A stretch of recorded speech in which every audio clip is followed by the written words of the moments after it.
ब्राह्मणवाद के नाम पर एक हो सकते हैं, तो क्या हम रिजर्वेशन को सपोर्ट करने के लिए एक नहीं हो सकते हैं? ब्राह्मणवाद की शिकार रही हूँ और यहाँ पे हर एक जो व्यक्ति बैठा है वो कहीं ना कहीं वो ब्राह्मणवाद का शिकार रहा ही है। जब वो लोग ब्राह्मणवाद के नाम पर एक हो सकते हैं, तो क्या हम रिजर्वेशन को सपोर्ट करने के लिए एक नहीं हो सकते हैं? अब समय आ गया है कि कॉलेज तक आपको पढ़ाना नहीं है, आपको यू हैव टू पे बैक टू द सोसाइटी। और पे बैक टू सोसाइटी में जितना हमने पढ़ा, जितना ऐसा नहीं है कि हम लोगों को भी चीज़ें इजीली मिल गई हैं। इफ़ आई एम वर्किंग, तो मेरे वर्किंग होने में भी मेरा संघर्ष शामिल है और चीज़ें मुझे भी ऐसे ही नहीं मिली, तो मैं भी ब्राह्मणवाद की शिकार रही हूँ और यहाँ पे हर एक जो व्यक्ति बैठा है वो कहीं ना कहीं वो ब्राह्मणवाद का शिकार रहा ही है। अब मुद्दा ये है कि ब्राह्मणवाद से लड़ने के लिए हमें अलग अलग तरीके से लड़ाई करनी है या एक ही तरीके से लड़ाई करनी होगी, क्योंकि ब्राह्मणवाद अगर आप देखेंगे, हमारा जो वर्ण सिस्टम है, ब्राह्मण, क्षत्रिय, वैश्य, ये तीनों तो एक हो गए हमारे अगेंस्ट। अब ये क्या किया, ब्राह्मणवाद ने अपनी चौधराहट देने के लिए हमको ही बांट दिया।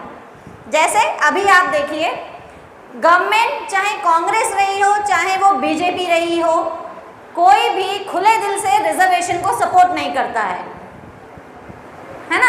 आप देखिए, ठीक है। लेकिन प्रेजेंट गवर्नमेंट ने तो बिल्कुल ही अति कर दी, जुडिशरी का सहारा लिया और जुडिशरी ने अभी, इंडियन जुडिशरी ने अभी जो जजमेंट पास की सब कैटेगराइजेशन पे, वो हमारे रिजर्वेशन पर एक, जिसे कहते हैं ना कि उन्होंने एक हमारे ऊपर एक बंदूक चला दी और हम सबको मारने की कोशिश की है।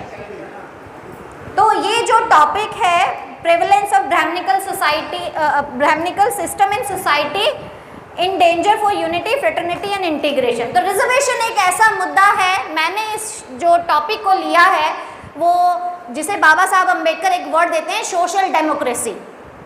वो कहते हैं कि political democracy is not enough, it can not sustain for longer time if it is not backup by the social democracy. तो रिजर्वेशन एक ऐसा मुद्दा है जो सीधा सीधा सोशल डेमोक्रेसी से जुड़ा हुआ है, क्योंकि on the name of reservation हम सब एक हो जाते हैं और होना भी चाहिए। जब वो लोग ब्राह्मणवाद के नाम पर एक हो सकते हैं, तो क्या हम रिजर्वेशन को सपोर्ट करने के लिए एक नहीं हो सकते हैं? लेकिन अब ब्राह्मणवाद का आप जीता जागता नमूना देखिए कि इंडियन जुडिशरी ने एक बेंच बनाई और उस बेंच में जिस जज ने बी आर गवई जो हैं वो शेड्यूल कास्ट कम्युनिटी से आते हैं और उन्होंने सबसे लंबी जजमेंट लिखी और बाकी जजेस को छोड़ के वो एक मात्र ऐसे जज हैं, वो एक दलित जज हैं और उन्होंने अपनी रिपोर्ट में खुद लिखा है कि देयर कैन बी और may be there is possibility of creamy layer in schedule caste which is a shameful act. आपको उस पद पे रहते हुए आपको सोसाइटी को पे बैक करना चाहिए था, बाकी जजेस ने क्यों नहीं लिखा? So it's a conspiracy of ब्राह्मणवाद। उन्होंने कहा कि भाई अगर कोई ब्राह्मणवाद का व्यक्ति अगर बिलीव करता है और वो बंदा इस चीज़ को कहता है, तो जो जितने भी जो प्रो रिजर्वेशनिस्ट हैं, बेसिकली जो बहुजन हैं, वो उतना ही अटैक करेगा कि भाई ये ब्राह्मणवाद की देन। अब उनके भाई नहीं, देखिए आपकी सोसाइटी का बंदा है, वो मान रहा है कि भाई क्रीमी लेयर जो है होना चाहिए, जबकि क्रीमी लेयर हमें चाहिए ही नहीं। हमारे समाज से नहीं पूछा जाता है कि हमें रिजर्वेशन, हमारा सब कैटेगराइजेशन हो या ना हो, लेकिन वो अपने आप डिसाइड कर लेते हैं कि हमारे समाज में भी for the reservation, for the application of reservation there must be subcategorization, जो बहुत ही गलत बात है। Because it will in future it will weaken the social democracy. You may be politically free but you may not remain socially free in the future. क्योंकि देखिए जब reservation खत्म होगा, मैं रिजर्वेशन की देन हूँ और मैं प्राउडली कहती हूँ कि मैं रिजर्वेशन लिया और मैं रिजर्वेशन से यहाँ तक आई हूँ।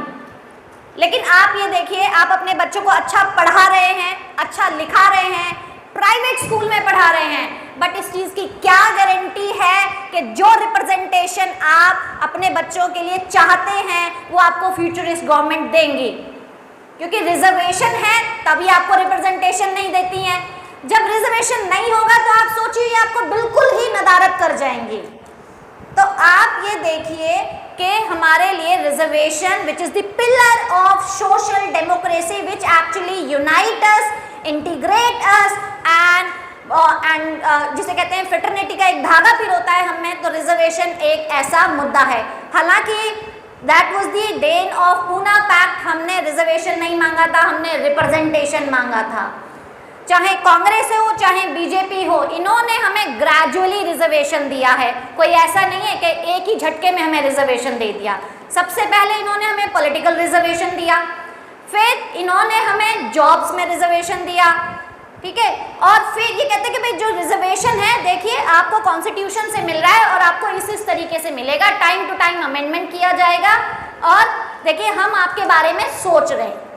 तो ब्राह्मणवाद क्या सोचता है? ब्राह्मणवाद ये सोचता है that reservation is a poverty elevation program. वो मान के चलता है कि ब्राह्मणवाद के जो भी रिजर्वेशन कैटेगरी में आता है वो कहीं ना कहीं निर्धनता का शिकार होगा, और उससे दूर करने के लिए हम एक वेलफेयर प्रोग्राम चलाते हैं, and they consider reservation as a welfare program, which is absolutely wrong. Reservation is not a poverty elevation program और no longer a welfare program, it's a matter of representation, और representation आपका हमेशा group में आता है। तो जो सब कैटेगराइजेशन करके जो ये हमें बांट रहे हैं, ब्राह्मणवाद की नींव क्या है? बांटना, फूट डालो शासन करो, अपने तो एक रहेंगे लेकिन दूसरे को बांट दो। क्यों? क्योंकि उनको खतरा ही बहुजनों से है। वो इस चीज को समझ जा रहे हैं कि जैसे जैसे बहुजन पढ़ेगा लिखेगा वैसे वैसे ब्राह्मणवाद कमजोर होगा, और वो उसको कमजोर करना नहीं चाहते हैं। तो उन लोगों में एक कंसेंसस है कि सोशल डेमोक्रेसी को बनाए रखने के लिए जो है आप ब्राह्मणवाद को तो फुलाओ लेकिन जो बहुजनवाद है उसको कमजोर कर दो। तो ये चालें जो हैं ब्राह्मणवाद की, ये हमें समझनी होंगी। हमें ना तो अपनी यूनिटी छोड़नी है, ना अपनी फ्रेटर्निटी छोड़नी है, और ना ही हमें डिसइंटीग्रेट होना है, क्योंकि यही हमारी ताकत है जो ब्राह्मणवाद को चैलेंज करती है, और ब्राह्मणवाद इसी से डरता है। तो मुद्दा ये है, अगर हम सॉल्यूशन की बात करें तो सॉल्यूशन ये है कि हम रिजर्वेशन को एज ए रिप्रेजेंटेशन और ग्रुप रिप्रेजेंटेशन की बात करें कि भाई हमें बांटे नहीं। आप कौन होते हैं हमें बांटने वाले? आपने EWS लेकर आए, आपने कौन सा बांट के दिया? आप UR में जो इनफॉर्मल रिजर्वेशन है, आप देखिए कहते हैं UR सबके लिए ओपन है, जॉब्स में जो रिजर्वेशन है मैं उसकी बात कर रही हूँ, ठीक है, UR सबके लिए ओपन है। बट आप बताइए कि UR का आप कोई डेटा बनाए जिसमें ये बता दें कि कितना SC ST OBC आपने लिया है, आपके पास ऐसा कोई डेटा ही नहीं होगा। तो कहने का मतलब ये है कि हमें बरगलाते हैं, ब्राह्मणवाद बरगलाने पर बेस है, इक्वालिटी को नहीं मानता है, इनइक्वालिटी को मानता है, वो हायरार्किकल इन नेचर है, और वही प्रॉब्लम तब आती है जब हम उस ब्राह्मणवाद के खुद भी शिकार होने लग जाते हैं। तो हमें शिकार नहीं होना है। ये कहते हैं कि भाई इन्होंने पिटीशन डलवा दी एक हमारे ही समाज की कम्युनिटी वर्ग से, सोशल ग्रुप से, वाल्मीकि कम्युनिटी से, कि भाई देखो ये जो नॉन वाल्मीकि हैं विद इन SC कम्युनिटी ये हमारा शोषण करते हैं। तो आप अपने से पूछ के देखिए, क्या आप किसी वाल्मीकि कम्युनिटी के साथ शोषण करते हैं? क्या भेदभाव करते हैं? नहीं करते। लेकिन ये चीज़ें ऊपर से आने लगी कि भाई हम लोग शोषण करते हैं वाल्मीकि कम्युनिटी का, उनका रिप्रेजेंटेशन नहीं हो पाता है, तो आप उनको सब कैटेगराइज कर दो। तो अगर हम सब कैटेगराइज करेंगे तो ये जो है हमारी एकता, हमारी फ्रेटर्निटी, हमारी इंटीग्रिटी को चोट पहुंचाएगा, which is not good for social democracy of India.